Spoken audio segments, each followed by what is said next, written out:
우리 인생은 보통 70, 또 건강하면 80이라고 합니다. 그런데 요즘 시대는 사실 100세 시대가 되었다라고 해도 과언이 아닙니다. 이제 90세를 넘으시는 분도 여러 계시고요. 분당에 있을 때는 100세 넘으신 분들도 많이 또 장례를 집례한 경험이 있습니다. 오래 살아도 그래도 100년입니다. 이 짧은 인생이지만 여러분 그 인생을 가만 들여다보면은 크고 작은 수많은 일들이 일어나더라고요. 목사로서의 목회를 하면서 참 감사하기도 하고 또 한 가지 흥미롭기도 한 부분은 뭐냐면 성도님들을 만나 이런저런 우리 삶의 이야기들을 나누다 보면 어느 누구도 예외 없이 크고 작은 시련과 고통을 겪는다라는 겁니다. 갓난 아기에서부터 이 노년에 이르기까지, 아니 어떤 분은요 뱃속에 아기로 있을 때부터 시작해서 노년에 이르기까지 저마다의 아픔과 눈물과 이 상처와 고통이 있습니다. 이렇게 여러분 주일날 와서 함께 예배 드리는 이 시간, 대부분의 성도님들은요 그래도 집에 있는 옷 중에서 가장 좀 정갈하고 좀 이렇게 깨끗하고 좋은 옷을 입고 예배의 자리에 오셔요. 근데 제가 이 삶의 현장에 가서 또는 근무하시는 직장에 가서 또 경영하는 사업장에 가서 우리 성도님들을 만나면 그 얼마나 치열하게 사는지, 또 옷이 얼마나 많이 헤어지기도 하고 또 기름때도 묻고 애를 쓰는지 그 현장을 들여다보면 참 수고가 많으시구나, 참 치열하게 살아가는구나, 그걸 느끼기도 하고요. 또 켜켜이 쌓인 그 인생 여정 가운데 얘기를 듣다 보면 뭐 말씀하시는 성도님은 물론이거니와 듣는 저의 눈에서도 눈물이 주르르 흐를 만큼 너무나 고생하셨구나, 너무나 많이 애쓰셨구나, 이 시련과 아픔을 안고 살아갑니다. 이걸 사실 누가 뭘 알아주겠어요. 누가 위로해 주는 것도 아닙니다. 어떤 분은 때론 평생을 가슴에 품고 마음에 묻어둔 채 그렇게 힘겹게 씨름하면서 살아가는 분들도 있습니다. 그런데요, 이 그런 기가 막힌 웅덩이와 수렁 가운데 계셨던 우리 성도님이 끌어올리시는 하나님, 건지시는 하나님, 도우시는 하나님, 여기까지 인도해 주신 하나님에 대한 그 신앙 고백을 갖고 계시더라고요. 감사가 있는 거예요. 그럼에도 불구하고 하나님을 찬송하는 겁니다. 이게 바로 그리스도인의 삶이요 우리의 신앙 고백인 줄 믿습니다. 오늘 말씀도 여러분 굉장히 흥미로운 반전을 다루고 있는데요, 우리가 에스더 1장부터 5장까지 함께 말씀을 살펴보면서 여러분 바벨론 포로에서 끌려온 이스라엘 백성들이 시대를 지나고 정권이 바뀌고 나중에 이 바벨론이라는 나라가 페르시아에 의해서 멸망당하게 돼요. 그러니까 바벨론 포로로 끌려왔는데 나라가 바뀌어 버렸어요. 페르시아라는 나라의 백성이 되어 버린 상태에서 고아로 자란 에스더가 페르시아의 왕후, 왕비가 된 이야기를 함께 나누었습니다. 뿐만 아니라 이 에스더가 왕후가 되기까지 천의 고아로 자란 이 에스더를 마치 자기 딸처럼 양육한 사촌 오빠 이 모르드게가 이 하만과의 힘겨루기에서 아주 큰 어려움을 겪게 되죠. 자신의 목숨뿐 아니라 자칫 잘못하면 이제 유다 민족이 페르시아 전역에 살고 있는 유다 백성들이 진멸당할 위기에 놓이는 내용을 함께 나누었습니다. 에스더서를 읽다 보면요 굉장히 얼마나 흥미로운지 모릅니다. 읽으면서요 다음 장이 궁금한 거예요. 또 그 다음 장이 궁금해요. 10장밖에 안 되는 이 짧은 말씀이지만 아주 드라마틱한 성경이라는 걸 우리가 알 수 있습니다.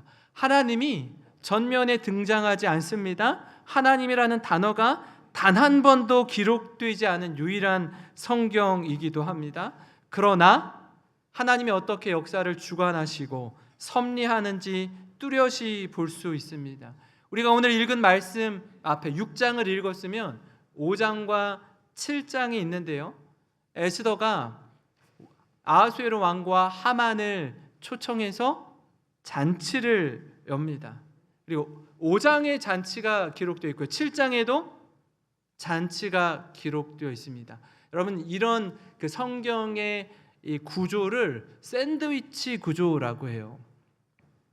제가 중등부 사역을 오랫동안 하면서 그 아이들을 만나면 늘 햄버거도 먹고 피자도 먹고 떡볶이도 먹는데 아이들 입맛에 맞춰서 먹은 게 아니라 사실은 그 음식을 모두 다 제가 좋아해요. 엄청 좋아해서 아이들이랑 노는 게 너무 재미있는 거예요. 왜냐하면 떡볶이 먹으러 가자, 피자 먹으러 가자 그러면 애들이 너무 좋아하거든요. 저는 더 좋고.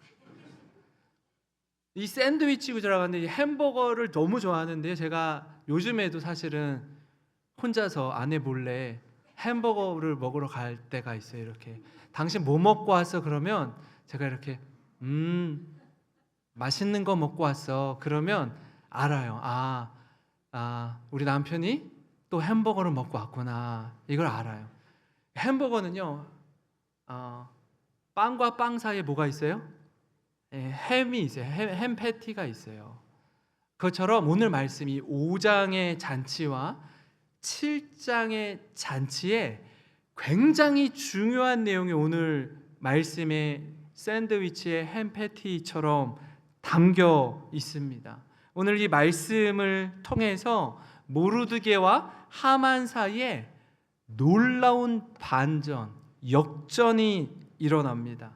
하만을 가만 보면요, 하만의 특징 중 하나 뭐냐면 그가 그 페르시아의 총리 아닙니까? 2인자 아닙니까? 그런데 그는 항상 왕궁에서 있었던 일, 대통령실에서 있었던 일을 꼭 집에 가서 자기 아내와 자기 친한 친구들에게 늘 말하는 습관이 있었어요. 그러니까 오늘 말씀에도 첫 번째 잔치에 참여하고 두 번째 잔치 사이에 이제 집으로 돌아와서 하는 말이 뭐죠? 왕후 에스더가 초청을 했는데 초청 자리에 가보니 누구랑 누구만 있어요? 왕과 자신만 있었다라는 거예요. 놀랍죠? 엄청난 대접을 받았다라고 자랑합니다. 근데 그 잔치에 참여하고 나오는 길에 그 궁궐문 앞에 누가 앉아 있죠? 모르드게가 앉아 있어요. 너무나 후한 대접을 받고 너무나 기쁜 잔치 자리에 참여하고 나오는 길에 보니까 모르드게가 딱 하니 앉아 있는데 굉장히 마음이 상했다라는 이야기를 했어요. 그랬더니 이 아내와 친구가 뭐라고 얘기하죠? 집에 아주 높은 장대를 하나 달아두었다가 내일 잔치에 가서 왕에게 참 눈에 가시 같은 한 사람이 있는데 저 높은 장대에다가 좀 매달면 좋겠습니다라고 왕의 허락을 구하라는 제안을 받아요. 그 제안을 딱 듣고 옳거니, 근데 그렇게 하겠다라고 마음을 먹습니다. 여러분, 이쯤 되면요, 이 모르드게를 나무에 다는 것으로 이제는 유다 백성들이 모르드게가 나무에 달린 걸 보면 이제 곧 우리들도 다 이렇게 죽겠구나, 큰일 나겠구나 하는 전초전으로 볼 수 있습니다. 그들이 두려움과 두려움에 사로잡히도록 하는 본보기로 삼을 수 있는 거예요. 여러분, 이런 배경 가운데 오늘 말씀을 통해 하나님이 우리에게 주시는 은혜를 함께 나누고 도전받는 우리 모든 성도님 되시기를 주님의 이름으로 축원합니다. 오늘 말씀에 하나님이 배후에서 역사하시는데요, 한번 보겠습니다.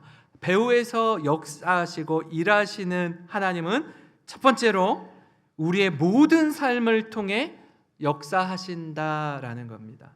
하나님은요, 우리의 모든 경험을 통해 일하십니다. 그 어느 것 하나도 우연히 저절로 되는 건 없어요. 만약 여러분들의 인생에 내게 이런 놀라운 일이 일어났네요. 내게 이런 안타깝고 힘들고 어려운 일이 일어났네요.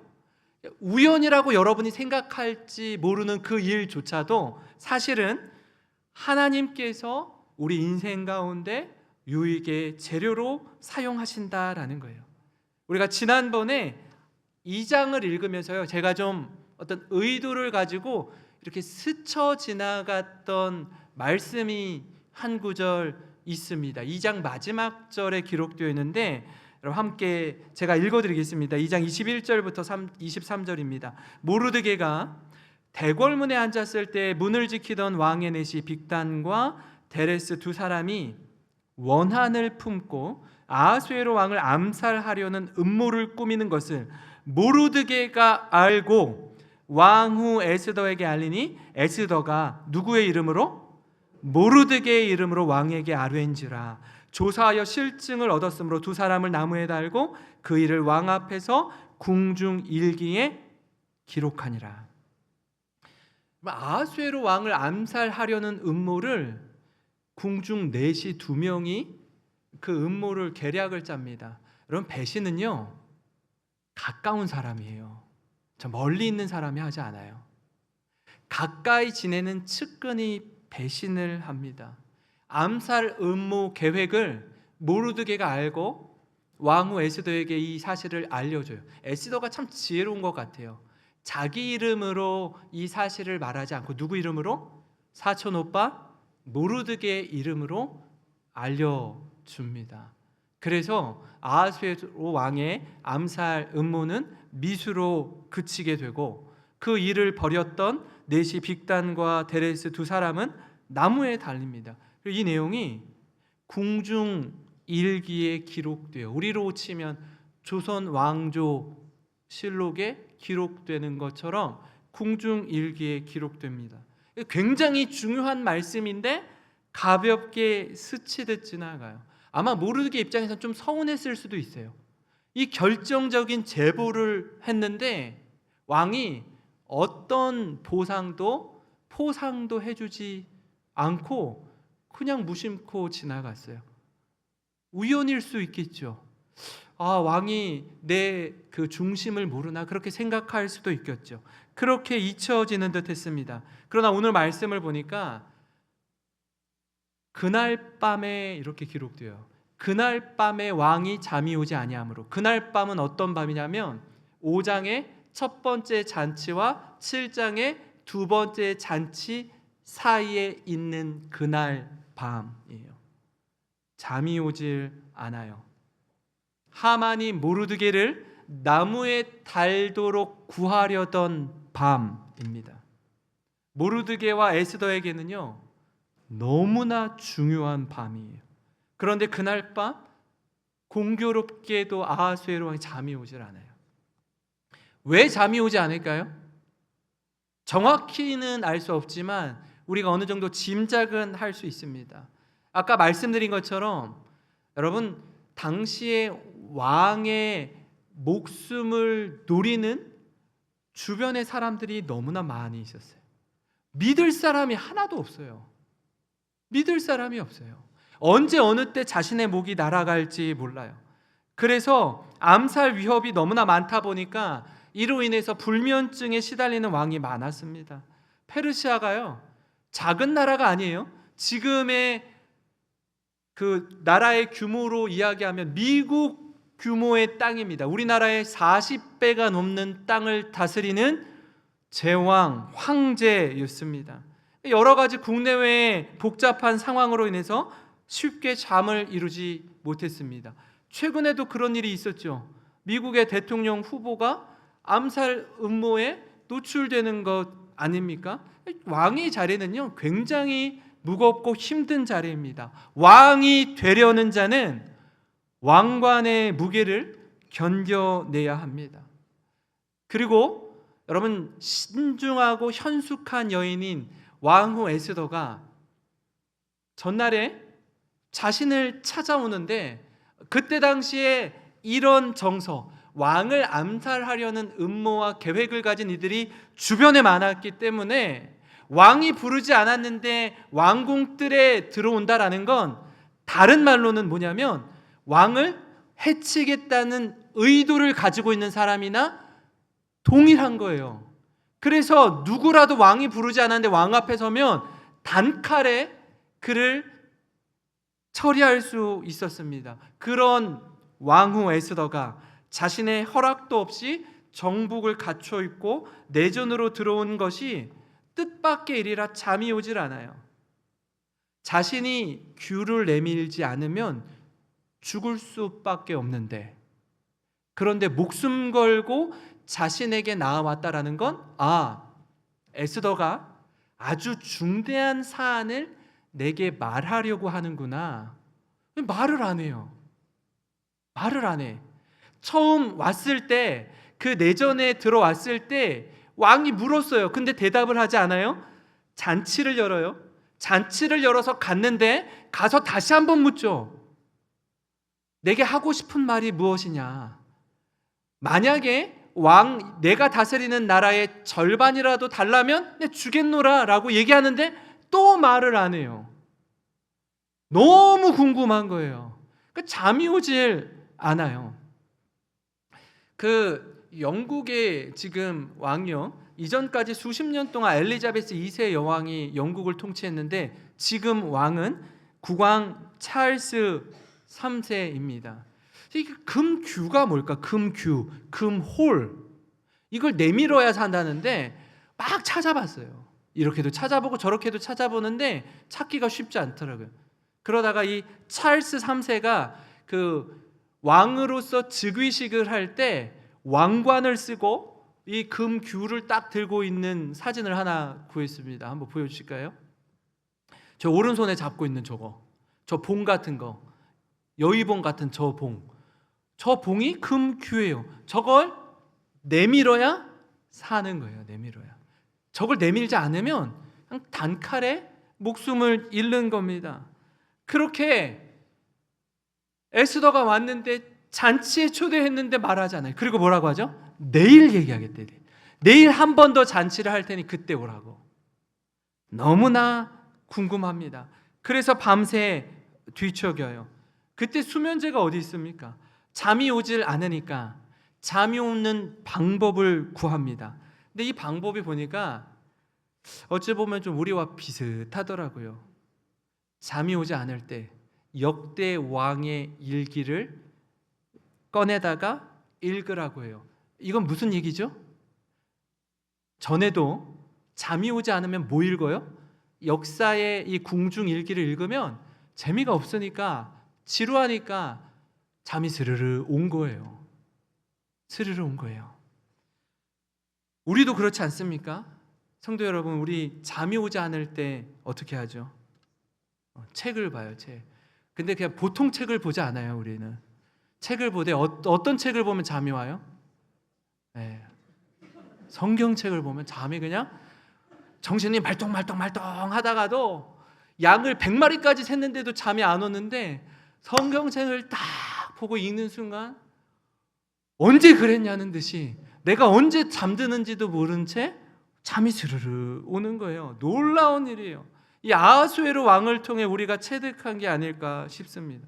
역대 일기를 가져다가 읽는데 평소 같으면 얼마 지나지 않아서 잠이 와야 되는데 잠을 확 깨는 한 대목을 신하가 읽는 거예요. 마치 우연의 일치처럼.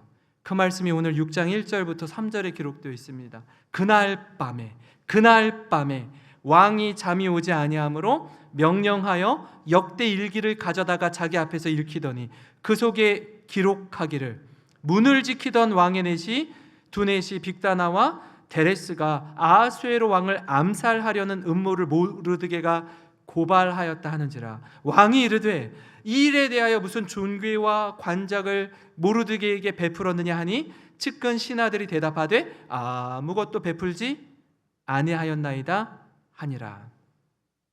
사실 평소 같았으면 잠이 와야 되는 왕이 이 부분을 딱 읽자 이런 일이 있었지, 이 일을 이야기해 준 모르드게에게 어떤 보상을 해 주었니?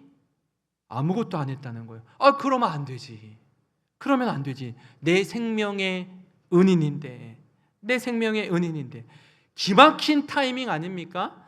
우연이라고 하기에는 너무나 중요한 순간 신하들이 이 대목을 읽은 겁니다. 시간이 지났지만 다시 생각해도 아찔한 거예요. 왕이 생각할 때. 모르드게가 아니었으면 자신의 생명이 위험할 뻔했습니다. 사랑하는 성도 여러분, 배후에서 일하시는 하나님은 우리의 모든 삶을 통해 역사하십니다. 때로는 우리의 수고와 땀과 눈물이 잊혀진 것 같고, 때로는 하나님이 나를 버려둔 것 같아도 우리를 기억하시고 우리에게 은혜를 베푸시는 그 하나님을 온전히 신뢰하시는 우리 모든 성도님 되시길 주님의 이름으로 축원합니다. 그런가 하면요, 배후에서 일하시는 하나님은 아주 드라마틱한 역전의 하나님이십니다. 우리의 생각과 하나님의 생각은 다릅니다. 우리 계획과 하나님 계획은 달라요. 하나님이 우리와 같은 생각과 같은 계획을 가지고 계시다면 하나님은 더 이상 하나님이 아닐 것입니다.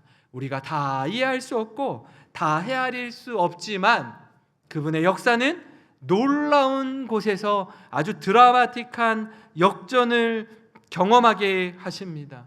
여러분, 이 역대일기를 읽다가 그 밤에 뜰에 누가 있느냐라고 물어요.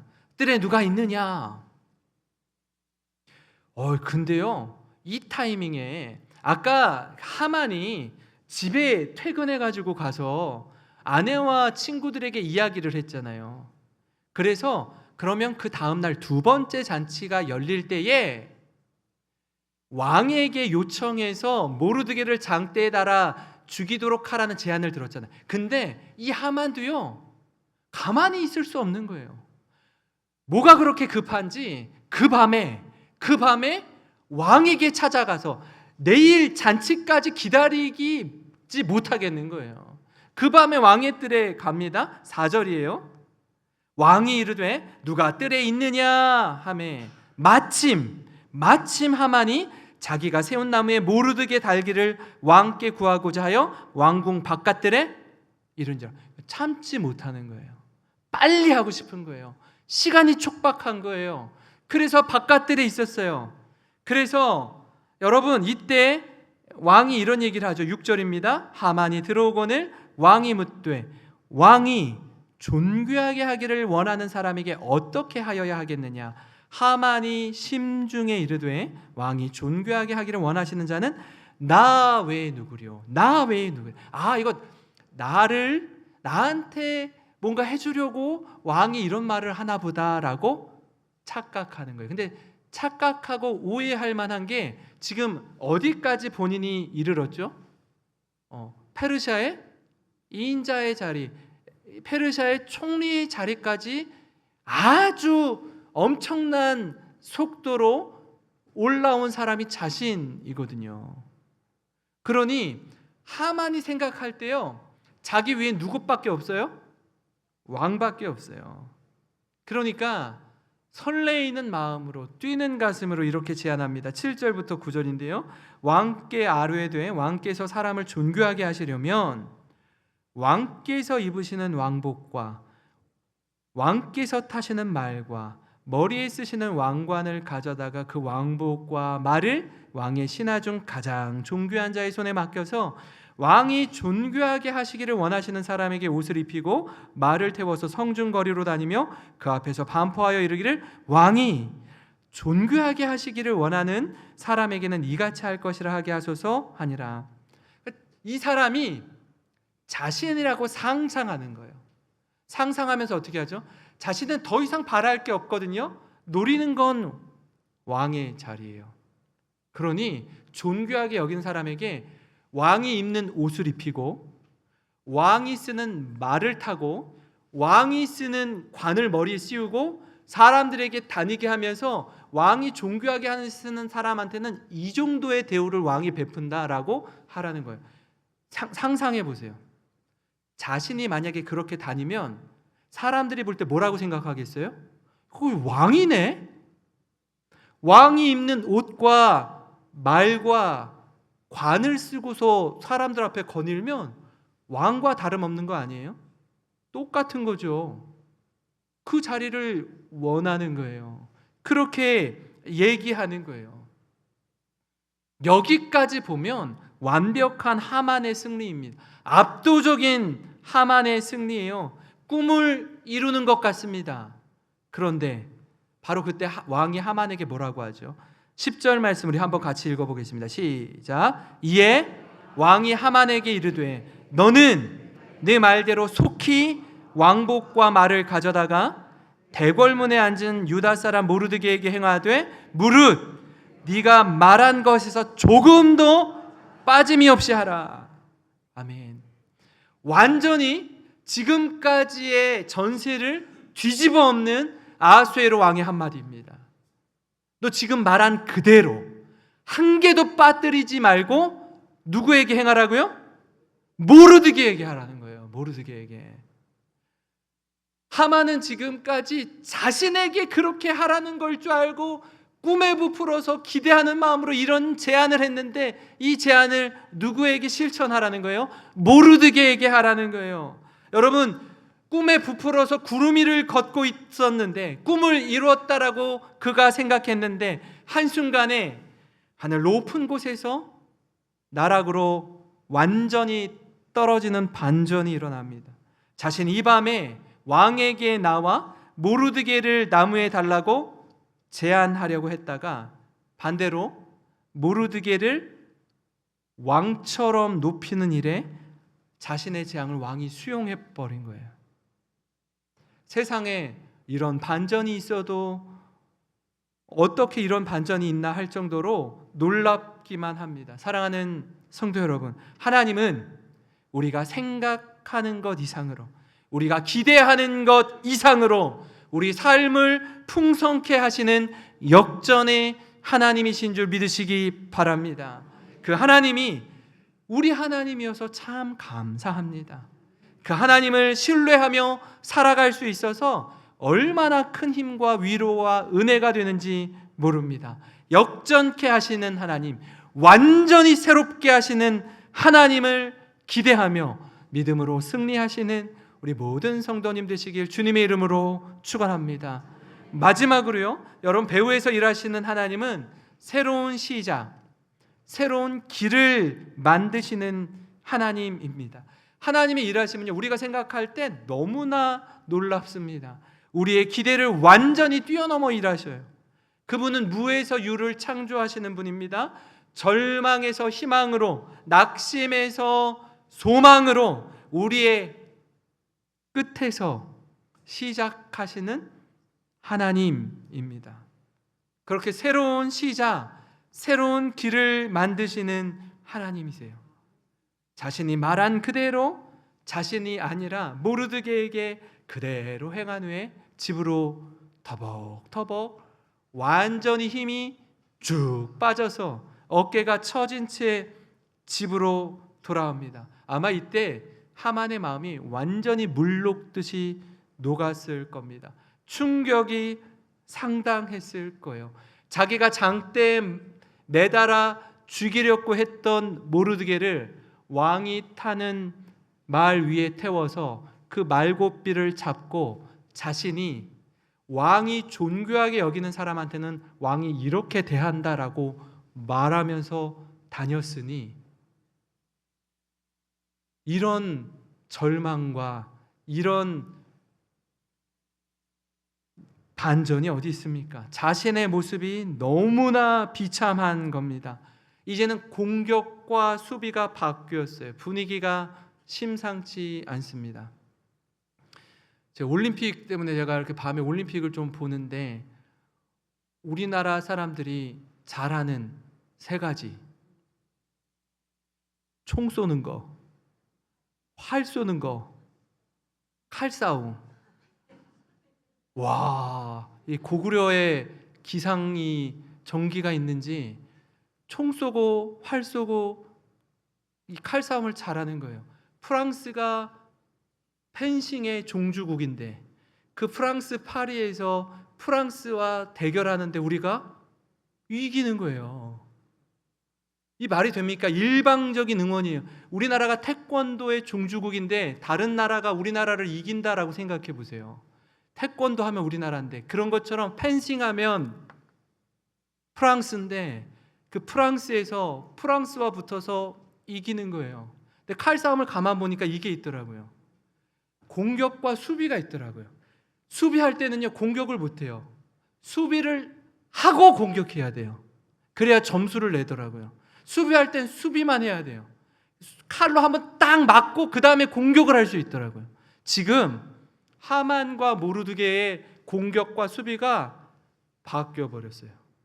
완전히 뒤집어 엎어진 거예요. 그 이야기를 또 집에 가서 자기 아내와 친구들에게 넋두리를 하는데 한번 들어보세요.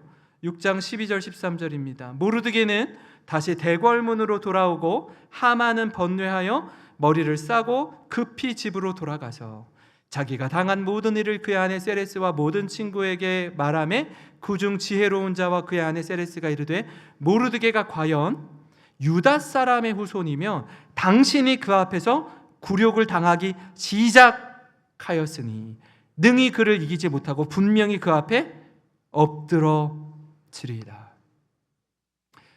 그동안은요 늘 좋은 게 좋은 줄 알았습니다. 왜냐하면 자기에게 좋은 일만 일어났었거든요. 하는 일마다 잘 됐거든요. 하는 생각마다, 하는 사업마다 하나에서부터까지 10까지 다 됐거든요. 어떻게 하면 돈을 벌 수 있더라, 어떻게 땅을 사면 땅값이 올라가, 다 알고 하는 일마다 됐어요. 2인자까지 올라갔어요. 그런데 지금부터는 나락으로 떨어지는 거예요. 구름 위에서 뚝 떨어지는 거예요. 이제는 왕의 자리밖에 더 이상 올라갈 데가 없다라고 생각했는데 이 일을 겪고 난 후에 친구들과 아내의 말이 180도 달라집니다. 분위기를 읽으니 뭔가 잘못되어도 한참 잘못되었어요. 공격과 수비가 바뀌었습니다. 앞으로 일어날 일이 심상치 않아요. 사랑하는 성도 여러분, 우리 인생은요 하나님 역사 가운데 있는 줄 믿으시기 바랍니다. 하나님 섭리 안에 있어요. 피조물인 우리는 하나님의 크신 뜻을 다 알 수가 없습니다. 지금 내게 일어나는 일을 다 이해할 수 없어요. 과거에 겪었던 아픔과 눈물을 다 이해할 수 없다고요. 때로는 답답하고 억울하고 분하기까지 할 때도 있어요. 하나님 왜 내게, 하나님 왜 우리 가정에 이런 아픔과 시련을 허락하십니까? 그러나 배후에서 일하시는 하나님은요 결코 우리를 버려두지 않으셔요.